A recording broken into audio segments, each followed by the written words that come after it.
ingredients for our Orange Sesame Salmon.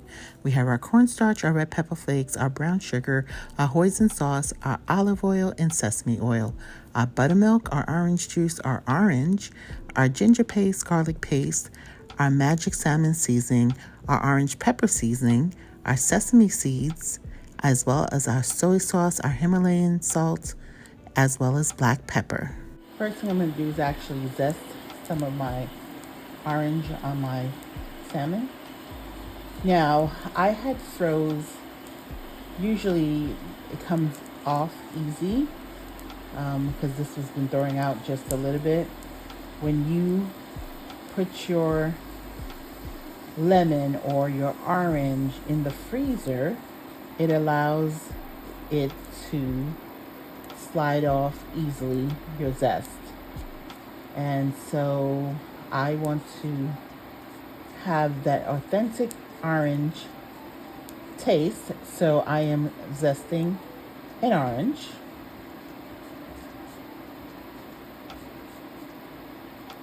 Just to kind of get the outside of it. And again, I had put mine in the freezer because that just allows it to zest a little easier. So that's a little trick for you. A little nugget, so to speak. If you didn't know that before, now you know. And so I'm now putting my salmon seasoning, and I'm gonna overput because once I put the buttermilk in, a lot of that seasoning ends up staying on the buttermilk. So you want to make sure that your salmon still has the flavor. So don't panic. And this salmon seasoning is not salty like that anyway, but gotta overdo it. Now I also have this orange pepper. You know how you know lemon pepper? Well, instead of lemon pepper, it's orange pepper. So it does still have like that little zing to it, but I'm gonna add this to it as well. Okay, so I've now mixed in my salmon with the salmon seasoning I had and the orange pepper. I'm going to put a little bit of chipotle pepper in here.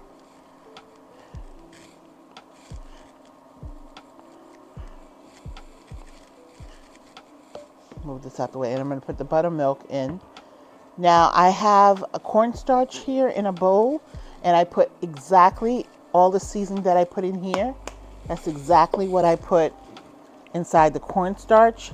I did not add flour to the cornstarch only because I have some people that I feed that do not eat, they can't have flour because they have celiac disease. So I just kept the cornstarch by itself, and I'm going to put the buttermilk, and once I take out the buttermilk, so I did season the cornstarch with the magic salmon seasoning, the lemon, the orange pepper, as well as the chipotle. And then now I'm pouring some buttermilk on this. Yep. Okay.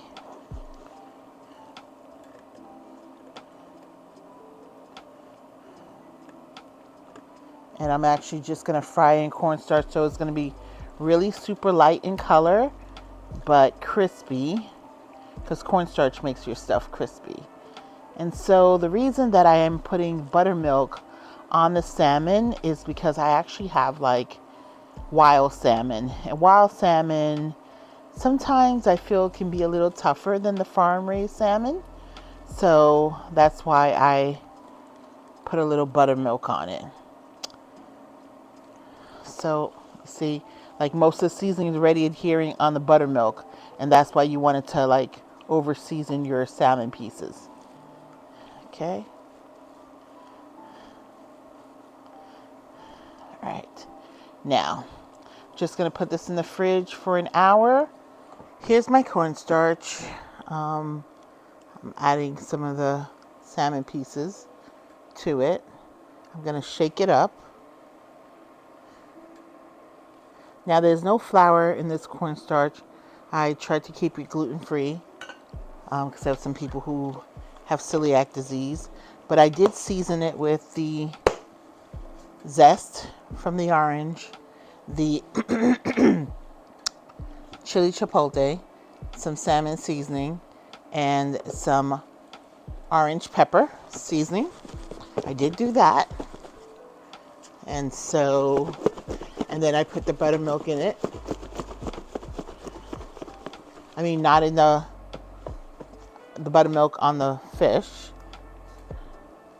Okay, so now let's see if a way if you don't have a thermometer to test your oil is to just take a little piece of flour, well, in this case, cornstarch, and see what happens.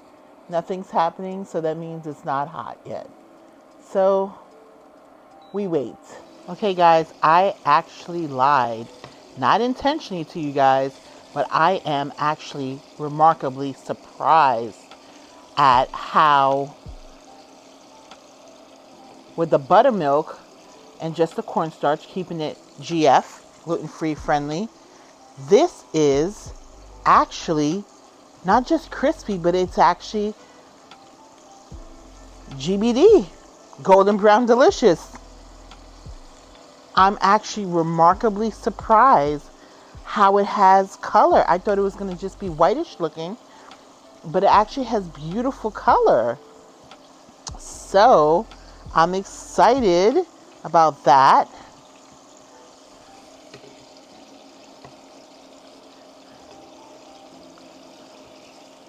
So this is such a great thing. Here we go. Look at this. It's not whitish like I thought at all.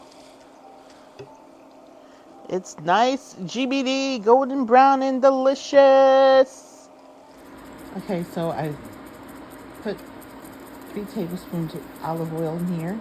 And I have a little bit of red pepper flakes I'm putting in here to make our sauce, our orange sauce.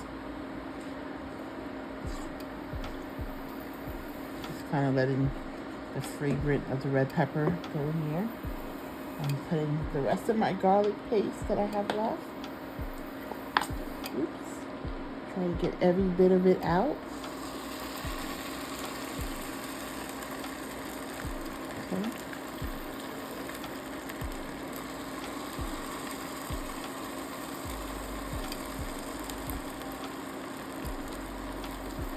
Okay. Bring that around here, and I'm going to get a little bit of my ginger paste as well. Move on to that.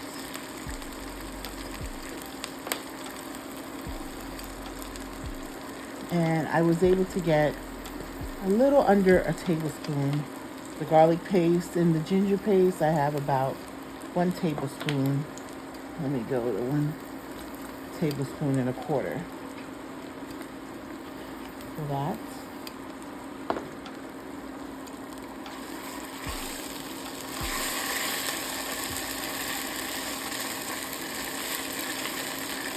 Okay, with our red chopped pepper flakes.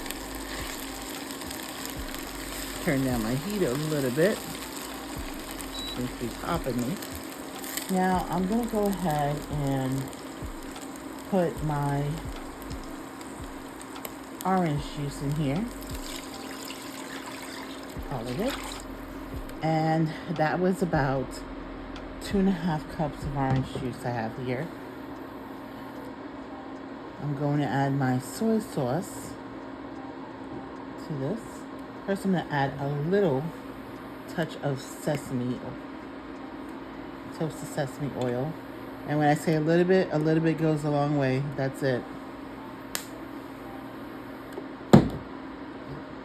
Now, let's get our soy sauce. That's going to be, I'm going to go for about 1/2 cup. So I'm going to add 2 tablespoons, well, 2.5, well, 3 tablespoons of brown sugar. Then I'm going to add some hoisin sauce. About 3 tablespoons of hoisin sauce.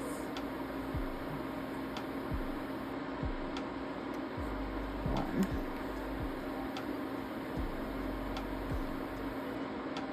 2, 3. Okay.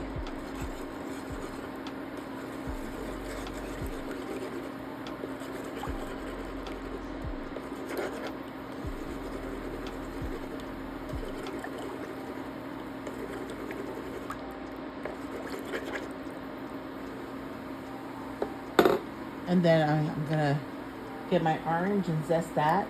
We're gonna make a slurry as well. So when we need to thicken the sauce, we can do that. Okay, so I'm zesting the orange.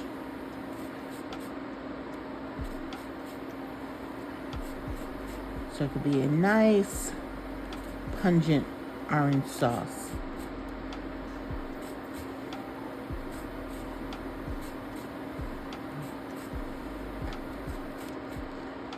Now, you could add more brown sugar to your liking, to your taste, if you think that it's not,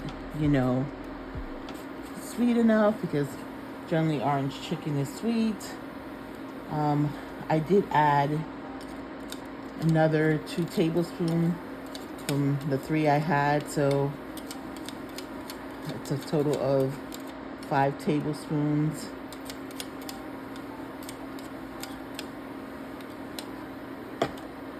And it's not really sweet, but it has that nice, the orange taste really comes out with it, with the additional brown sugar. So I added our slurry, which was the cornstarch and water, and now you can see the sauce is really thickening.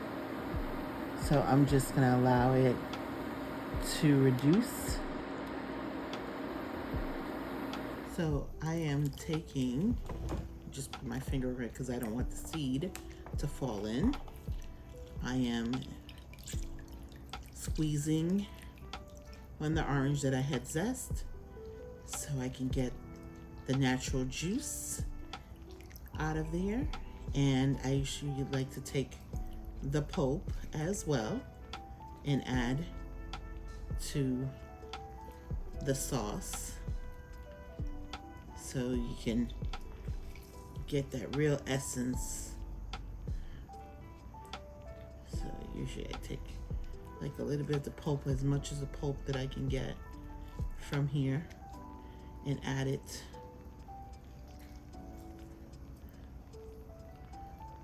to my sauce. And my sauce is nice and thick.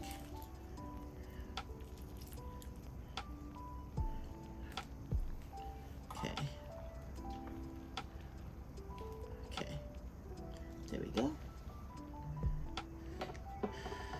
And I think this is maybe a seed or something. Yeah. And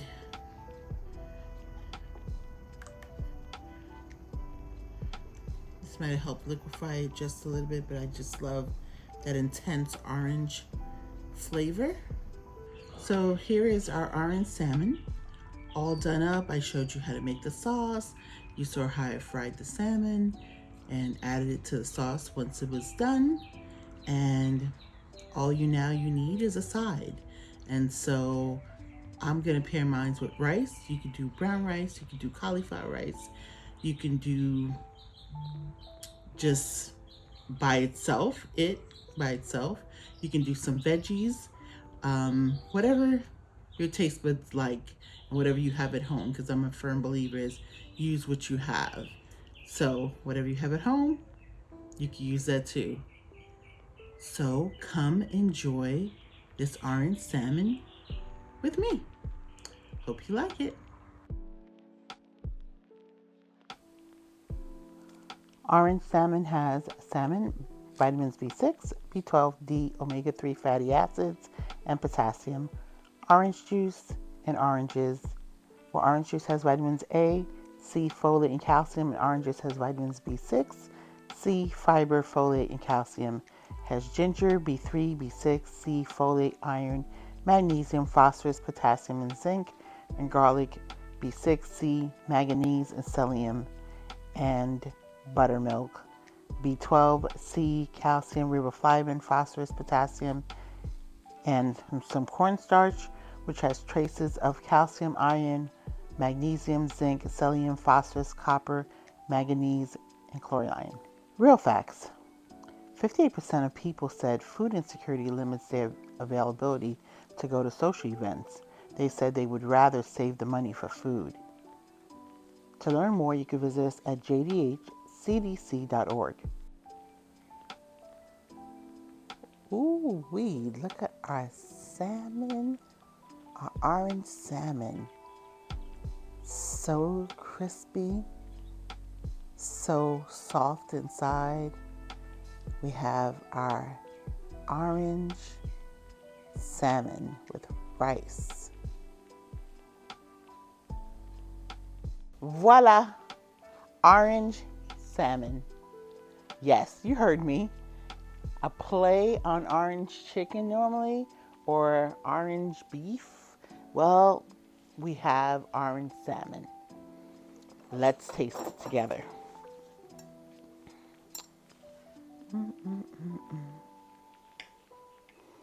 Sometimes when a plate looks so good, you don't want to mess it up. Ooh, all right.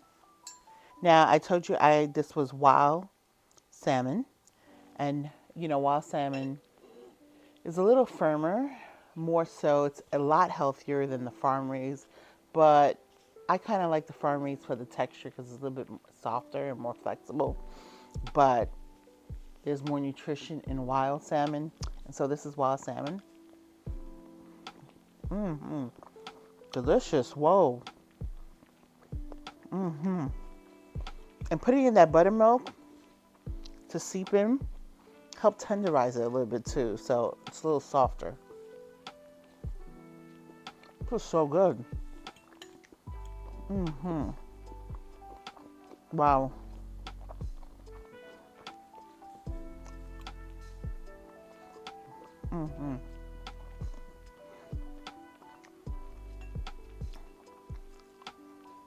Wow, I'm really loving every bite of this. This is really good. Right up my alley. I'm a salmon girl. One of my favorite fish to eat is salmon. Love it. Honestly, guys, you gotta give this a try. It's just like making salmon nuggets if you normally do that. I went with cornstarch all the way, only because I have some people on my team that are gluten-free. That's the diet that they follow because they have celiac disease.